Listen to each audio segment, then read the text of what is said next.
Hey beginner guitar junkies, welcome back. Today's video features what I was making reference to in an earlier video about my first gig experience ever.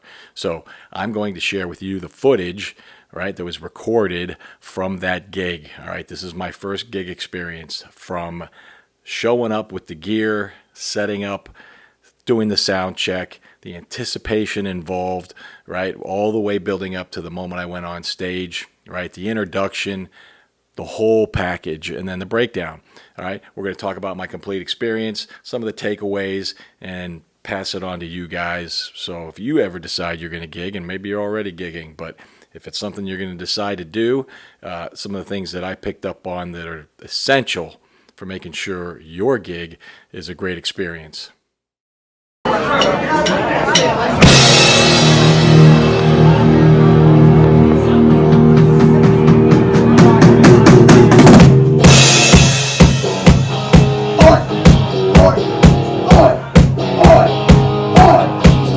Guitar, learning how to play guitar about 2 years ago, and Gene is retired. He is a retired sheriff's deputy from Broward County, right? Broward County retired sheriff's deputy right here, real blue line hero. And he retired, moved up here with his family here to Georgia, and his lovely daughter. They're about to get married here in just a couple of weeks. So y'all buy them shots, get them good and drunk, send them out of here in just a little bit. Fantastic. But like I said, Gene just started playing guitar about 2 years ago. I've been watching his journey, and it's been fantastic to see. So we're going to do this tune for you guys, and we're going to feature Mr. Gene Nardi, who's going to bring us the Nardi party on this tune right here. We hope you enjoy it. And would you look at that shirt he's wearing, ladies and gentlemen? $20. You can walk out of here with one of those, and maybe you can join Used Groove on stage one of these days. All right, Gene, you ready? Boys, you ready? All right, here we go.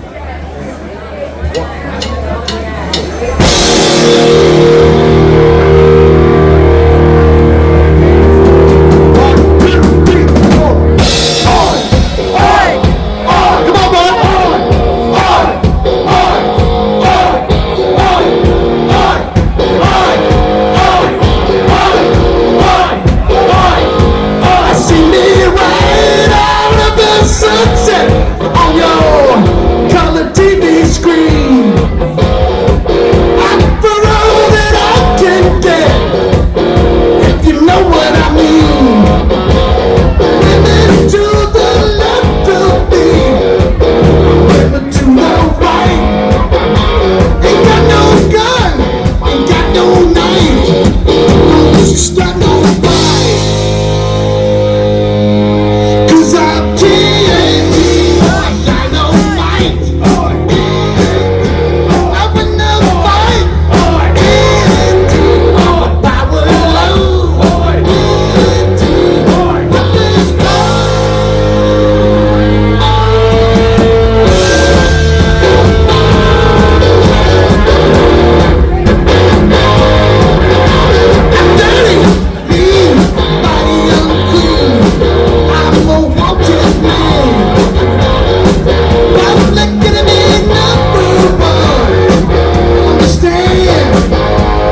saw the video, you saw the footage.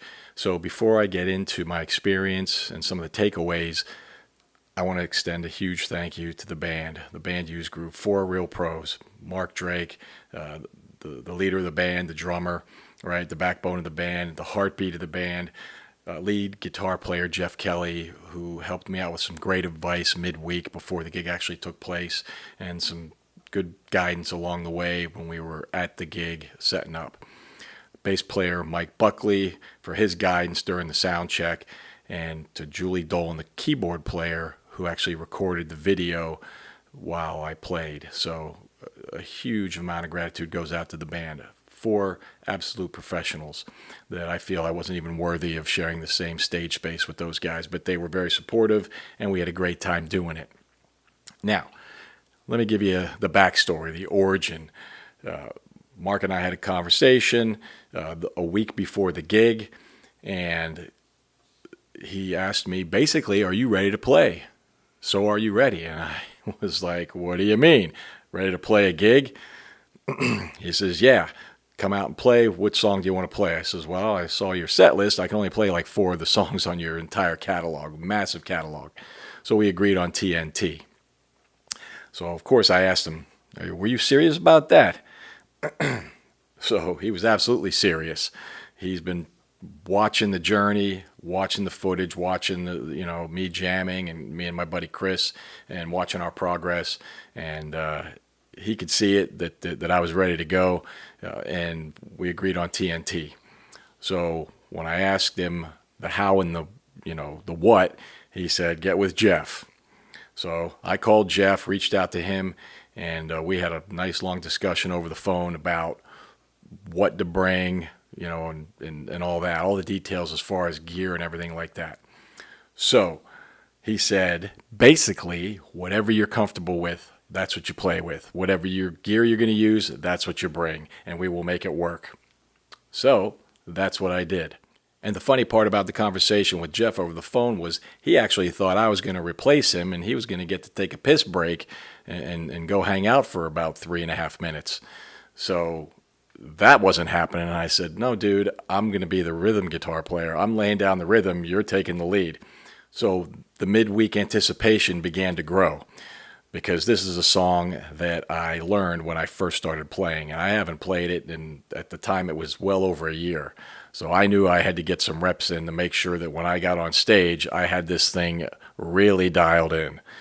So the anticipation just grew all the way until gig day, and I was getting reps playing that song constantly.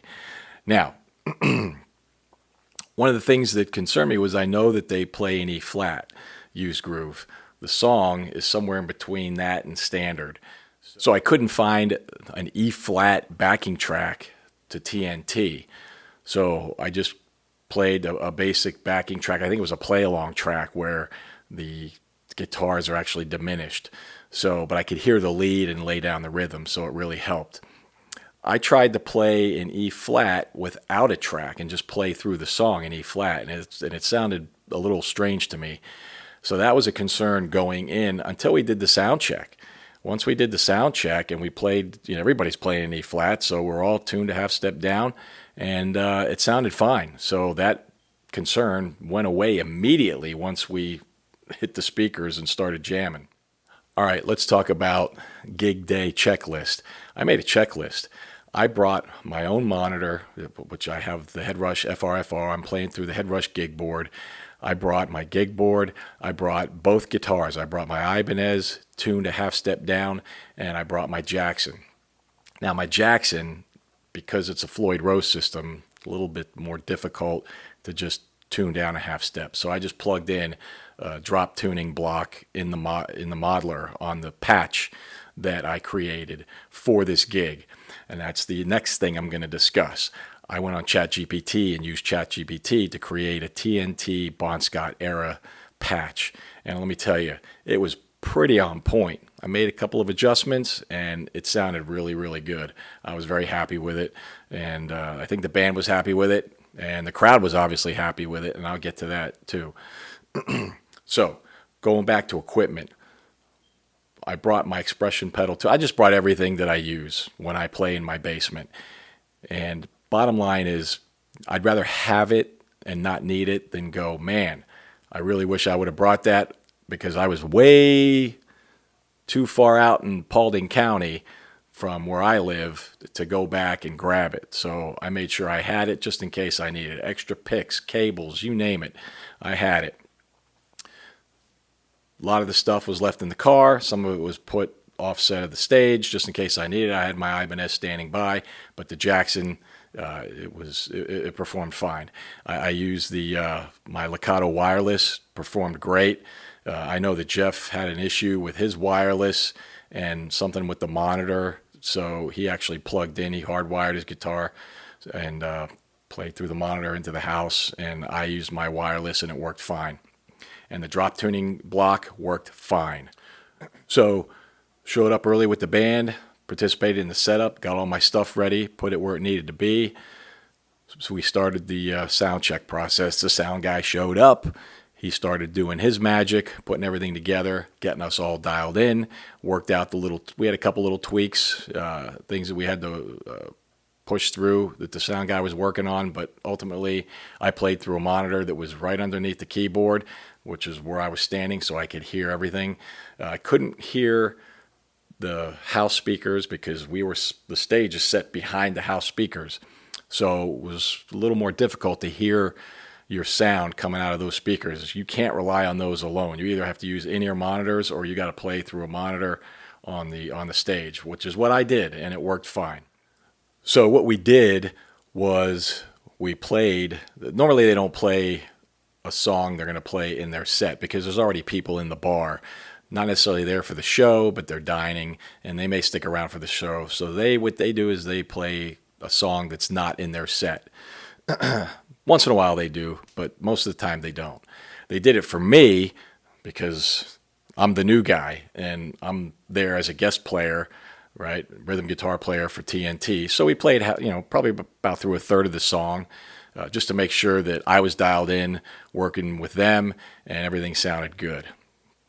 Then after I was done, they played through part of another song, just to make sure everything was good with the keyboard player because TNT doesn't have keys in it, so they had to do another song for Julie. Sound check was done. Everything was good. There are always sound gremlins that infiltrate the lines, and the sound guy has to make adjustments on the fly throughout the show, but that didn't happen for my song. Now, let me talk about the anticipation once people started filling in for the gig, once my family and friends showed up to provide support, which was great. It was really it was good to know that there were people there that were there to support me, in addition to the band. So my concern was not with the 150 people that were there that night. My concern was making sure I could represent the band the way I was supposed to. That was my concern. Playing in front of a crowd did not bother me at all. It was just making sure that I was going to be able to represent 4 professionals up on that stage. So the anticipation during the whole first set, because I watched the set, I took a picture of the set list, and I'm sitting there with my friends and family trying to have a good time, watching each song go by, going, okay, I'm a few songs away, here we go. And then all of a sudden, my bladder's screaming, hey, dude, you got to drain your bladder. So I run to the bathroom during the song, Jungle Love, which was right before TNT. So I'm in the bathroom, I'm at the urinal, and I'm thinking, all right, that's a long enough song, I can drain my bladder, no problem. Well, the song is ending, and I hear Mark now starting to work the mic and work the crowd, and here I am trying to empty my bladder. Finally emptied the bladder, washed the hands, ran out across the bar, out of the bathroom, like a WWE event, right onto the stage, grabbed my guitar, strapped it up, and Mark was telling the story about my guitar journey and everything, and retired and all this, moving up to Georgia. Gave you the whole bio and the guitar journey, which was kind of cool. Sporting the band merch with the Used Groove shirt. And he went, he did the count in, man. And we rocked and rolled and put it together. And at the end of the day, it was a great time. So let me talk about during the song. I was so focused on playing the song correctly and accurately that I really wasn't prepared to engage with the crowd like these pros are. So during the song, you have to give credit to the band. These guys are pros that they can keep engaged with the crowd before, during, and even after the song. My focus was more geared towards, Jesus, I got to just get this song right. Let me focus on playing the song. I was into it and I was moving and I was grooving, but you could probably tell, right, that by watching the video, I'm very focused. Where, the other guys, they're pros, man. They're rocking and rolling, engaged with the crowd, dancing and moving, and I was a little more restrained when it came to that. So because I was more focused on not screwing up. So I'm sure the more you do it, the easier it becomes. In my basement, I'm a rock star, and if I mess up while I'm going a little bit too far with the dance moves and trying to play, it's not a big deal. But when you got a band that's being paid to play a gig in front of 150 people, yeah, I needed to make sure that I'm going to play the song right before I start acting the fool and start screwing up and sounding poorly. So I think I made the right decision on that. As far as mistakes, I think I hit one sloppy chord during the song. And I think it was on the last verse. It's a very repetitive song. So I think I hit a sloppy chord, and I even made a face. I think I stuck my tongue out or something. Made a face at my daughter because she was in the crowd and with her fiance. But that just goes to show you, here I was so focused on trying to play the song right, and I still hit a sloppy chord. So if I would have been acting the fool, it could have been worse. So I really think I made the right decision and just kind of staying focused, keep the animation to a minimal, and focus on the song and get it right. So I got to tell you, when I got off stage, when I put my guitar back up on the rack and got off stage, I was getting high-fived and fist bumped by people I didn't know, saying, dude, you rock, dude, that was awesome, that was fantastic.